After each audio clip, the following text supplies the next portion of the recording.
ప్రతి మనిషికి ఆరా అన్నది తన శరీరం చుట్టూ ఉంటుంది. ఎలాగా అయితే మనకు ఈ కారణ శరీరాన్ని నడిపించడానికి సూక్ష్మ శరీరం మన లోపల ఎలా ఉంటుందో, 7 చక్రాలు మన లోపల ఎలా ఉంటుందో, అప్పుడు అలానే మన ఆరా కూడా మనకు కనిపించని శక్తి, దైవ శక్తి. యాక్చువల్గా చెప్పాలంటే ఆరా అన్నది మన చుట్టూ మనల్ని ప్రొటెక్ట్ చేస్తూ ఉన్న దైవ శక్తి. దైవ శక్తి అయినా మనము దాన్ని పట్టించుకోలేదనుకోండి, ఇల్లు శుద్ధిగా లేకపోతే లక్ష్మీదేవి ఇంట్లోకి వస్తుందా? రాదు. అలానే ఆరా శుద్ధిగా లేకపోతే మన లోపలికి పాజిటివ్ ఎనర్జీ వస్తుందా? రాదు. ఎప్పుడు నెగటివ్ ఎనర్జీకి దొంగ చేతికి తాళం ఇచ్చి నేను ఇంట్లో నిద్రపోతున్నాను, నువ్వేం కావాలంటే అది చేసుకో అన్నట్టు ఉంటుంది. కాబట్టి ఈ ఆరా మన శరీరం చుట్టూ ఒక కనిపించని రక్షణ వలయం లాగా ఉంటుందన్నమాట. మరి ఈ ఆరా ఎప్పుడు బ్రేక్ అవుతుంది, ఎప్పుడు దాంట్లోకి హోల్స్ వస్తాయి అంటే, మనము ఎప్పుడైతే బాహ్యమైన కోరికలతో ఒకరు బాగుండకూడదు, మన లోపల ఉన్న లోభము, కోపము, అహంకారము, నాకే కావాలి అన్న ఆశ, అలానే స్వార్థం, ఇలాంటివి ఎప్పుడైతే మన లోపల అంతఃశరీరంలో ఎక్కువ అవుతుందో ఈ దుర్గుణాలు, అప్పుడు మన ఆరా బ్రేక్ అయిపోతుంది. పిల్లలకి ఎందుకు బ్రేక్ అవుతుంది? తల్లిదండ్రులు వారికి వంట చేసి పెడతారు, వాళ్ళ మనసులో ఉన్న ఆలోచనలు ఆ వంటలోకి వెళ్తుంది, దాంతో వాళ్ళు భోజనం చేసి ఆరా బ్రేక్ అవుతుంది. అలా కాదంటే వాడు చదువుకున్నాడు, నువ్వు చదువుకోవట్లేదు, వాడే మంచి పిల్లాడు, నువ్వు కాదు, వాడు చూడు వాళ్ళ అమ్మ మాట ఎంత బాగా వింటున్నాడో, నువ్వు వినట్లేదు, వాడికి అది ఉంది ఇది ఉంది అనేసి తల్లి చెప్పే మాటలతో వాడిలో ఉన్న అహంకారం పెరుగుతుంది, వాడిలో ఉన్న ఇన్సెక్యూరిటీ ఫీలింగ్ పెరుగుతుంది, భయం పెరుగుతుంది. అరే నేను అలా లేకపోతే మా అమ్మ నాన్న నన్ను వదిలేస్తారేమో, నన్ను హాస్టల్లో వేసేస్తారేమో అన్న ఇన్సెక్యూరిటీ, భయం పెరుగుతుంది. అలా భయం కొద్ది కొద్దిగా పెరిగినప్పుడు ఆరా అన్నది బ్రేక్ అవుతుంది. అలానే మన వల్ల ఒకరు బాధపడినా, మనము ఒకరి వల్ల బాధపడినా కూడా ఆరా అన్నది బ్రేక్ అవుతుంది. ఈ ఆరా బ్రేక్ అయినప్పుడు మనకు నెగటివ్ ఎనర్జీస్ కనెక్ట్ అయిపోతుంది మన బాడీలోకి.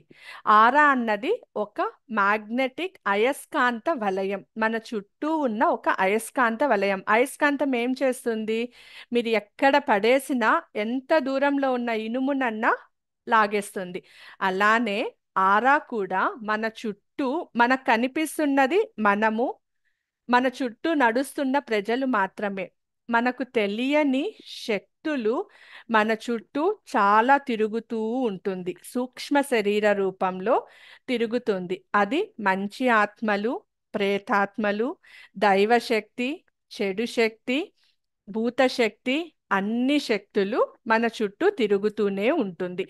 దాన్నే ప్రకృతి అంటారు. ఈ శక్తులు మన చుట్టూ తిరుగుతూ ఉంటుంది కాబట్టి మనకు మన చుట్టూ ఉన్న ఆరా కూడా అయస్కాంత వలయం.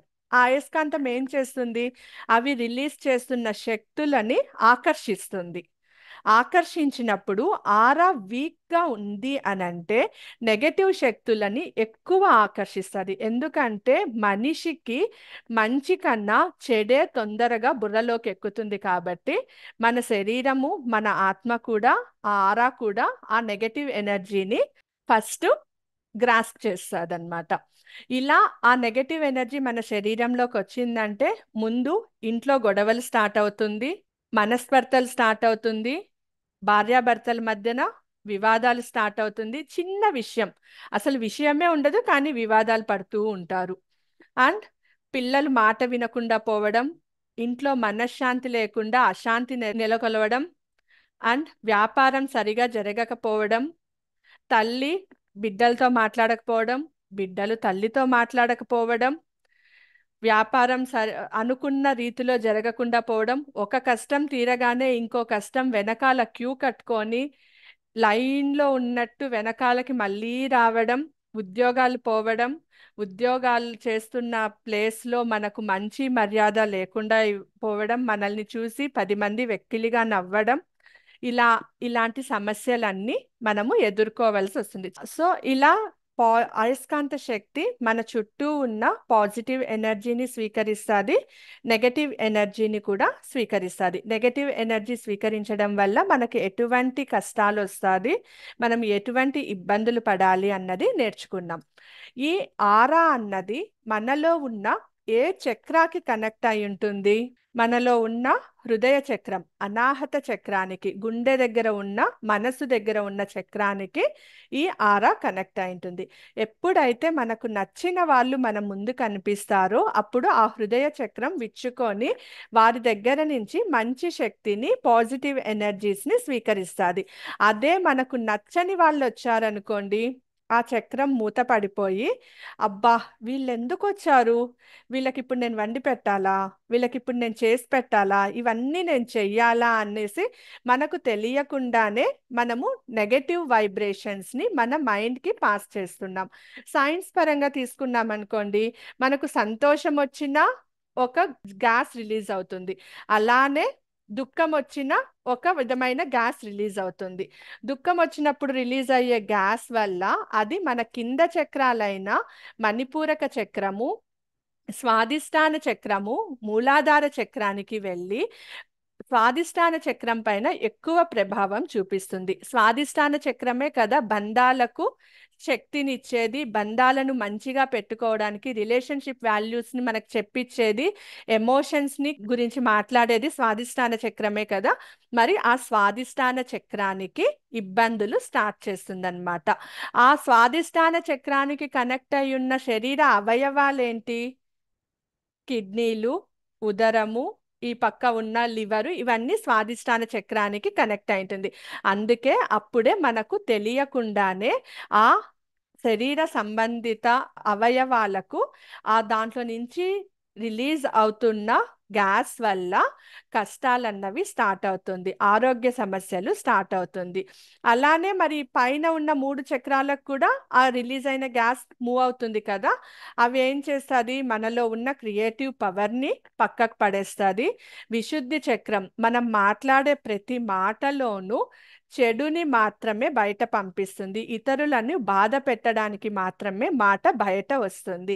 ఇలా రావడం వల్ల మనకు తెలియకుండానే మన ఆరాని మనము బ్రేక్ చేసుకుంటూ ఉన్నాము.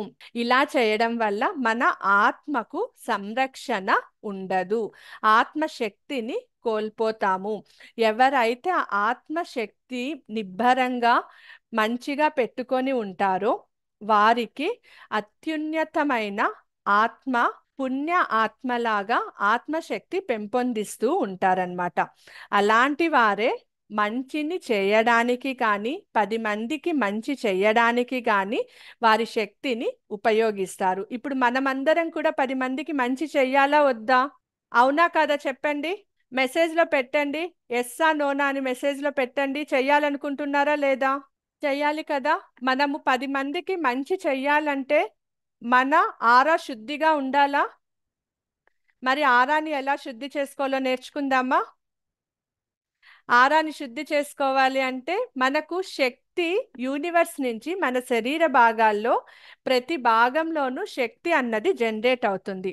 కానీ ఎక్కువ శక్తి చేతుల్లోనూ, పాదాలలోనూ, కళ్ళు, ఈ 3 అవయవాలలో మనము శక్తిని స్వీకరించవచ్చు, ఇంకొకరికి శక్తిని పాస్ చేయొచ్చు, ఎనర్జీని కూడా పాస్ చేయొచ్చు. అందుకే మనం చేతులతో ఆశీర్వదిస్తాం, పెద్దవాళ్ళకి కాళ్ళకు నమస్కరిస్తాం. అండ్ కళ్ళు, ఈ కళ్ళతో దిష్టి కళ్ళు పడ్డాయి అంటారు, వారి కన్ను పడితే మంచిది అని అంటారు. ఎలా అంటే మన మనసులో ఉన్న శక్తి మన కళ్ళకు వెళ్ళి నేత్రాల రూపంలో వాళ్ళకి శక్తి కిరణాలు వాళ్ళపైన వెదజల్లుతాయి కాబట్టి. మరి ఇవన్నీ మనం శుద్ధి చేసుకోవాలి, ఇవన్నీ మనకు పాజిటివ్గా ఉండాలంటే ముందు మనము మన ఆరాని శుద్ధి చేసుకోవాలి.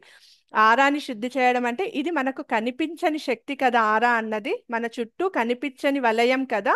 మరి ఎలా చేయాలి? మన చేతులతో మొదట తల నుంచి భుజాల వరకు ఒకసారి, భుజాల నుంచి నడుము వరకు, నడుము నుంచి పాదాల వరకు ఒకసారి క్లెన్స్ చేయాలి. ఆరా శుద్ధి చేసే ప్రక్రియలో ఆరా క్లెన్సింగ్, ఆరా లాక్, ఆరా ప్రొటెక్షన్ అని 3 స్టెప్స్ ఉన్నాయి. ఫస్ట్ ఆరా క్లెన్సింగ్, చెప్పాను కదా, తల నుంచి భుజాల వరకు ఒకసారి, భుజాల నుంచి నడుము వరకు, నడుము నుంచి పాదాల వరకు, ఇలా సపరేట్గా శరీర అవయవాలకు చేసిన దాన్ని మర్జ్ చేసి ఒకసారిగా తల నుంచి పాదాల వరకు చేయాలి. ఎలా? ఈ చేతులతో, ఈ 10 వేళ్లతోనే చేయాలన్నమాట. ఇలా మనము చిక్కు ఎలా తీస్తామో అలా. అప్పుడు అఫర్మేషన్స్ ఏమి ఇచ్చుకోవాలి? నా ఆరా శుద్ధి అవుతోంది, నేను శుద్ధిగా ఉన్నాను, నెగటివ్ ఎనర్జీ నా నుంచి దూరం అవుతోంది, స్టాక్ అయిన నెగటివ్ ఎనర్జీ అంతా నా నుంచి దూరం అయిపోతుందని తీసి, ఆ చెత్తను తీసి పక్కన పడేసేయాలన్నమాట. మళ్ళీ ఇక్కడ భుజాల నుంచి నడుము వరకు నా ఆరా శుద్ధి అవుతోంది, నేను శుద్ధి అవుతున్నాను, నా చుట్టూ ఉన్న నెగటివ్ ఎనర్జీస్ నన్ను టచ్ చెయ్యవు అనేసి తీసి పడేసేయాలి. మళ్ళీ నడుము నుంచి పాదాల వరకు అదే విధంగా అఫర్మేషన్స్ ఇచ్చుకుంటూ క్లియర్ చేయాలన్నమాట. తరువాత తల నుంచి పాదాల వరకు ఒకసారి నా ఆరా మొత్తం శుద్ధి అవుతోంది, నా ఆరా మొత్తం క్లీన్ అవుతోంది, నెగటివ్ ఎనర్జీస్ నా నుంచి దూరం అయిపోతున్నాయి, నా ఆరాలో పన్న చిల్లులు రంధ్రాలు అన్నీ క్లియర్ అయిపోతున్నాయి అని తీసి పడేసేయాలి. ఇప్పుడు చాలా మందికి ఒక ప్రశ్న తడుతోంది, ఈ నెగటివ్ ఎనర్జీ అంతా తీసేసి మనము మన ఇంట్లోనో బయటనో పడేస్తున్నాం కదా, మరి ఆ నెగటివ్ ఎనర్జీ మన ఇంట్లో అలానే ఉంటుందా అంటే, మనము బయట పడేస్తున్నాము అంటే అది రీజనరేట్ చేయడానికి. ఎలాగా అయితే మనము వాడిన వస్తువుని బయట పడేస్తే అది రీగ్రోత్ అవుతుందో, ఇప్పుడు రీసైకిల్ అవుతుందో, ఒక కవర్ తీసుకుంటే ఇప్పుడు రీసైక్లింగ్ కవర్స్ అని, రీసైక్లింగ్ బ్యాగ్స్ అనేసి కొత్తగా వచ్చాయి కదా, ఎలాగైతే మనం వాడేసి పడేస్తే దానివల్ల భూమికి ఎటువంటి హాని కలగదో, అలాగే మనము తీసేసిన చెడు శక్తి కూడా ఆడ బయట పడేసామంటే అది ఆ యూనివర్స్లో ఉన్న, ప్రకృతిలో ఉన్న శక్తులు, ఆ విశ్వశక్తి ఈ చెడు శక్తిని స్వీకరించి రీసైకిల్ చేసి మళ్ళీ దాన్ని ఉన్నతమైన శక్తిగా, పాజిటివ్ ఎనర్జీగా జనరేట్ చేసి దాన్ని మళ్ళీ ప్రజలకు పంపిస్తుందన్నమాట. కాబట్టి మనము తీసి పడేసినా అది మన ఇంట్లో ఉండదు, విశ్వశక్తి తీసుకొని దాన్ని రీసైకిల్ చేస్తుంది. ఆరా క్లెన్స్ చేసిన తర్వాత లాక్ చేయాలి. శుద్ధి చేసిన తర్వాత మనం దాన్ని భద్రపరచుకోవాలి కదా, భద్రపరచుకోవడానికి స్ట్రైట్గా కూర్చొని తల తల నుంచి మనం ఎక్కడైతే కూర్చొని ఉన్నామో అక్కడి వరకు ఒక స్ట్రెయిట్ లైను, ఎడమ చేతి నుంచి కుడి పక్కకి ఒక హారిజాంటల్ లైన్, మొత్తం స్ట్రెయిట్ లైన్ ఒకటి, హారిజాంటల్ లైన్. ఇది ఏం చేస్తుందంటే మన శరీర పై భాగంలో మన 7 చక్రాలు ఉంటుంది, ఆ 7 చక్రాలను ప్రొటెక్ట్ చేస్తుంది. చక్రం రిలీజ్ చేసే ప్రతిసారి రిలీజ్ చేసే దాంట్లో తిరుగుతూ ఎనర్జీస్ని రిలీజ్ చేస్తుంది కదా, రిలీజ్ చేసే ప్రతి ఎనర్జీ పాజిటివ్ ఎనర్జీ, పాజిటివ్ వైబ్రేషన్లా ఉండాలి అనేసి ఆ కోరికతో మనము లాక్ చేస్తామన్నమాట. సో ఆ చక్రాలు కూడా పాజిటివ్ ఎనర్జీనే రిలీజ్ చేస్తుంది. లాక్ చేసిన తరువాత ప్రొటెక్ట్ చేసుకోవాలి కదా, ప్రొటెక్ట్ చేసుకోవాలి అని అంటే చూపుడు వేలు, మధ్య వేలు, బొటన వేలు ఈ మూడిటిని కలిపి కుడి పక్క భుజం నుంచి ఎడమ పక్క భుజం వైపుకి, ఓకేనా? మహామృత్యుంజయ మంత్ర ఎలా చేస్తాం? ఇలా చేసి ఇలా ముడి వేసేస్తే ఏం రాదు, దానికి మనకు ఒక శక్తి కావాలా, ఆ శక్తే మనకు రక్షా కవచాన్ని క్రియేట్ చేస్తుంది. ఎలాగైతే సీతాదేవి చుట్టూ లక్ష్మణుడు లక్ష్మణ రేఖ గీశారో అంతటి శక్తివంతమైన రక్షా కవచాన్ని మన చుట్టూ మనము గీసుకోవాలి అంటే మనము ఒక దివ్య శక్తిని ఆహ్వానించాలి. అది మీ ఇష్టదేవత రూపంలో కావచ్చు, లేదా మీ యొక్క గురుమంత్రంతో ఆ దేవి శక్తిని ఆహ్వానించవచ్చు, లేదు గాయత్రి మంత్రం, మహామృత్యుంజయ మంత్రం, ప్రపంచానికే అన్నిటికీ గురువైన శివుణ్ణి ఓం నమ శివాయ మంత్రంతో చేయొచ్చు. ఎలా? కుడి పక్క నుంచి ఎడమ పక్కకి, ఓకేనా? ఓం భూర్భువః స్వః తత్సవితుర్వరేణ్యం భర్గో దేవస్య ధీమహి ధియో యో నః ప్రచోదయాత్. ఇక్కడ ఒక ముడిలాగా వేయాలన్నమాట. తర్వాత ఓం భూర్భువస్వ 3 సార్లు చేయాలి. తస్సవితుర్వరేణ్యం భర్గో దేవస్య ధీమహి ధియో యో నః ప్రచోదయాత్.